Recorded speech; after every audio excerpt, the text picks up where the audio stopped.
장사는 종합 예술이라고 하죠. 무조건 마케팅을 잘한다고 해서, 또 맛이 있다고 해서, 좋은 자리에 위치하고 있다고 해서 잘 되는 게 아니다 라는 거예요. 이건 식당을 비롯해서 학원이든 미용실, 옷가게, PC방, 헬스장 등등 모든 오프라인 장사에 통용되는 거고요. 오늘은 장사가 왜 이렇게 안 되지? 라고 생각이 들 때 체크해 봐야 할 4가지를 알려드릴 건데요. 아마 이 방법이 가장 최적화되어 있는, 그리고 검증이 된 방법들일 거예요. 자신 있게 말할 수 있는 이유는 실제 외부 컨설턴트들이 방문하면 이 4가지를 우선 체크하고 코칭에 들어가거든요. 최소 출장비가 한 30만 원 정도 하니까 적어도 이 30만 원 이상의 가치가 있다고 판단하시면 돼요. 자가 검진으로 비용을 아끼는 거죠. 그럼 지금부터 자가 검진에 한번 다들 들어가 보시죠.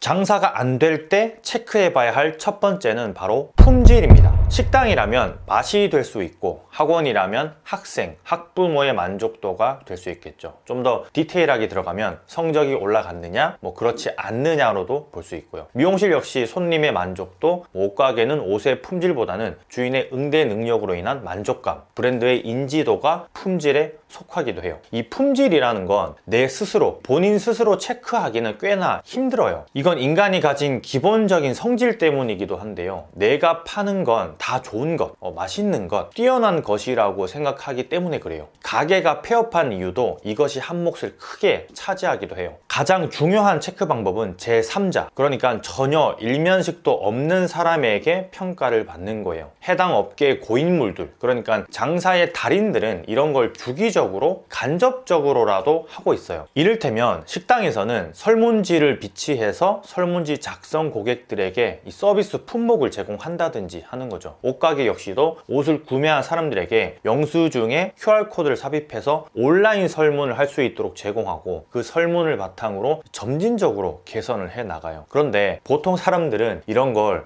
미친, 엄청 귀찮겠네 라고 생각하고 하질 않아요. 보통의 사장님들이 말이에요. 물론 이 설문지를 굳이 사용하지 않아도 제3자의 평가를 받는 방법에는 수도 없이 많은 종류가 있어요. 업종별로도 다 제각기 다른 방법을 사용해야 하기도 하고요. 결국 품질에 대해서 내가 속한 장사 업종에 있어서 누군가에게 평가를 받고 제대로 된 피드백을 받는다라는 건 엄청나게 중요해요. 이걸 알고 개선하는 것과 그렇지 않은 건 앞으로의 매출과도 직접적인 연관이 있기 때문이죠. 많은 프랜차이즈 외식 업체들은 이런 걸 전문적으로 하고 있는 미스터리 쇼퍼 회사에 맡기기도 해요. 기존에는 퀄리티, 서비스, 클린 이 3가지만을 주로 슈퍼바이저를 통해서 좀 체크하고 개선해 나갔지만, 이제는 타 업체를 통해서 좀 더 적나라하게 아주 그냥 팩트 폭력으로 피드백을 받는 거죠. 여기에는 일반인의 참여가 이루어지기도 하는데, 예를 들면 맛은 있는데 응대가 별로다, 물수건을 달라고 했는데 멘트가 불친절했다 등등 디테일한 피드백이 오기 때문에 오히려 직원들이 개선의 여지가 확실히 보이기도 한다라는 거예요. 그러니까 그냥 불친절하다라고 하는 것과 언제 몇 명이 방문했고 무엇을 주문했는데 단발머리에 키가 약 160cm로 보이는 알바생이 불친절한 표정으로 물수건을 내 테이블 앞으로 툭 내려놓았다라는 아주 구체적인 상황 설명이 이루어지기 때문에 심리적으로도 잘못된 응대이구나 하는 걸 느낀다라는 거죠. 이처럼 품질은 음식의 맛, 서비스의 질, 제품의 상품성 등 다양한 부분에서 늘 평가를 받는 존재예요. 우리 가게의 장사가 예전만 하지 못하다라고 하면 가장 먼저 체크해 봐야 할 게 바로 이 품질이고 제3자의 평가예요. 이걸 간과하게 되면 비로소 깊고 깊은 우물 안의 개구리가 되는 거고요. 두 번째, 장사가 안 될 때 체크해 봐야 할 건 바로 동네 사람들입니다. 동네 사람들. 온라인으로 마케팅을 해서 손님을 끌어모으는 방법 외에 동네에서 장사를 한다면 식당을 비롯해서 모든 가게들은 동네 사람들에게 좀 주목을 해야 돼요. 하지만 많이들 착각하는 게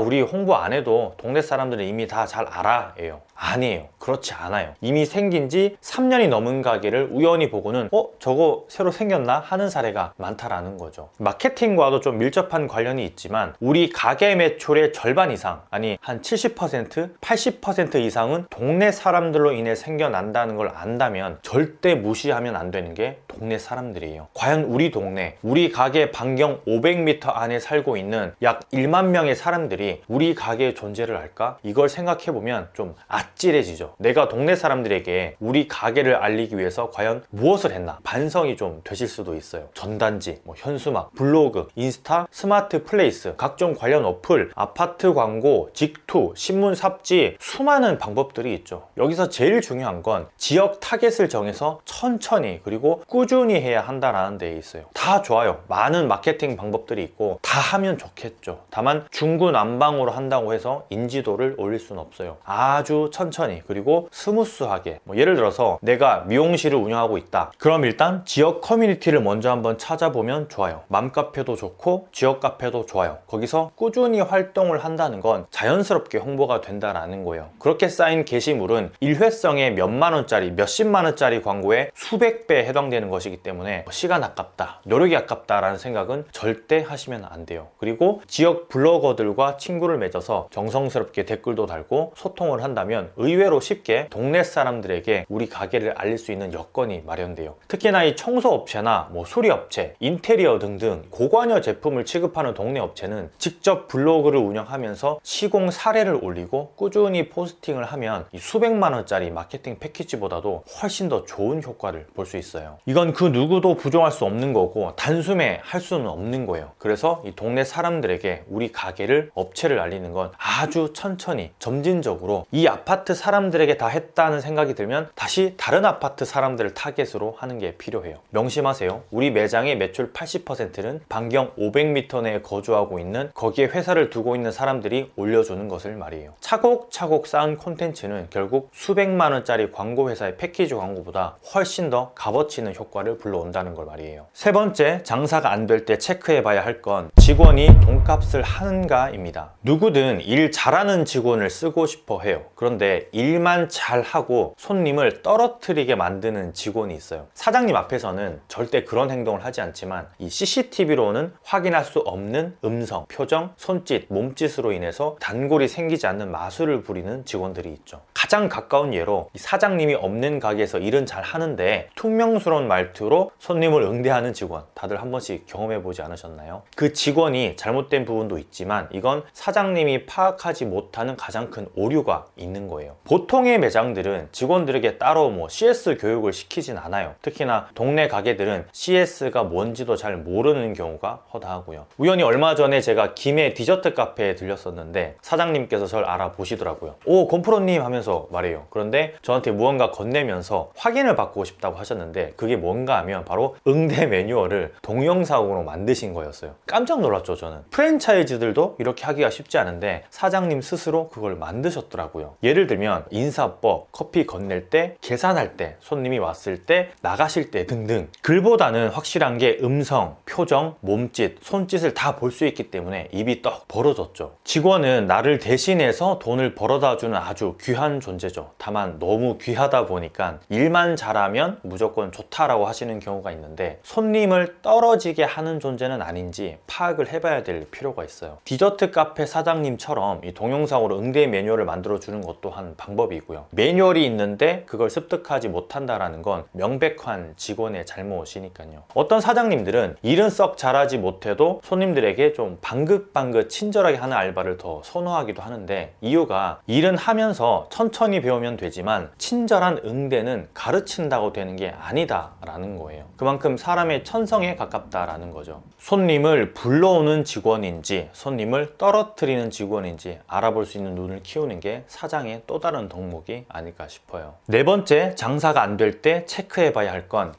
경쟁업체입니다. 장사에서 경쟁은 어쩔 수 없는 부분이에요. 특히나 오프라인 장사는 눈으로 뻔히 보여지기 때문에 꼭 파악해 봐야 하는 거고요. 우리 미용실보다, 우리 학원보다, 우리 식당보다 더 잘 나간다라는 건 분명히 무언가 다른 점이 있는 거예요. 새로 생겼기 때문에 오픈빨일 거야 라고 단정 지으면 안 된다라는 거죠. 그 오픈빨에 우리 가게의 단골 손님이 빠르게 빠져나가는 원인이 되기도 하니까요. 특히나 식당의 경우는 같은 메뉴를 팔고 팔고 있는 식당이 들어선다는 건 꽤나 신경을 써야 하는 부분이 맞아요. 물론 뭐 단골들이 돌아오는 시간이 어느 정도는 좀 필요하겠지만 인간은 좀 새로운 것을 찾는 아주 기본적인 습성이 있기 때문에 한 번쯤 방문을 꼭 해보기 마련이거든요. 거기에서 친절한 응대와 사근사근한 말투, 그리고 맛있고 특색 있는 메뉴로 손님을 사로잡는다면 우리 식당에 한 달에 한 4번 정도 올 걸 3번은 경쟁 식당으로 가고 한 번만 우리 가게를 오게 되는 불상사가 발생될 수 있는 거죠. 이런 경쟁 가게가 무서운 이유가 이미 우리 가게를 다 파악하고 나서 들어온다는 데에 있어요. 분명히 우리 가게를 염탐하고 갔을 거라는 거죠. 특징과 맛, 단점들도 물론 파악을 했을 거고요. 그럼 이제부터는 사장님도 조용히 반격을 준비해야 하기 때문에 어쩔 수 없어가 아니라 무엇 때문에 손님들이 좋아할까라는 의문을 가져야 한다라는 거예요. 이 새로운 가게 때문에 손님이 주는 건 좀 어쩔 수 없는 부분이지만 그걸 최소화하기 위한 방안을 찾는 건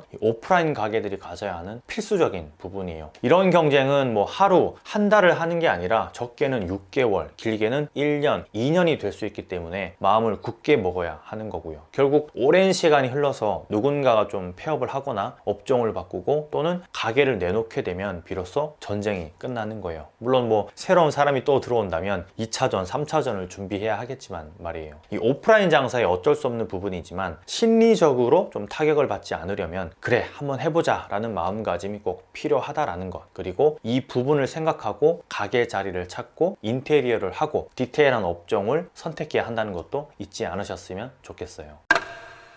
자, 여러분, 오늘 장사가 안 될 때 체크해봐야 할 4가지를 알아봤는데요. 순서대로 품질, 동네 사람들, 그러니까 지역 마케팅, 그리고 직원, 마지막으로 경쟁 업체였어요. 뭐 아주 기본적인 부분이지만 스스로 점검하는 게 힘들다 보니까 이렇게라도 영상을 만들면 좀 도움이 되지 않을까 하는 생각이에요. 만약 무언가 느끼는 부분이 조금이라도 있다면 곰곰이 체크를 해보는 것도 나쁘지 않을 것 같아요. 좋은 사례 있다면 댓글로 남겨주시고 기본이 가장 중요하다는 말씀 드리면서 곰프로이만 들어갈게요. 많이 파는 하루 되시길 바라요. 감사합니다. 곰프로였습니다.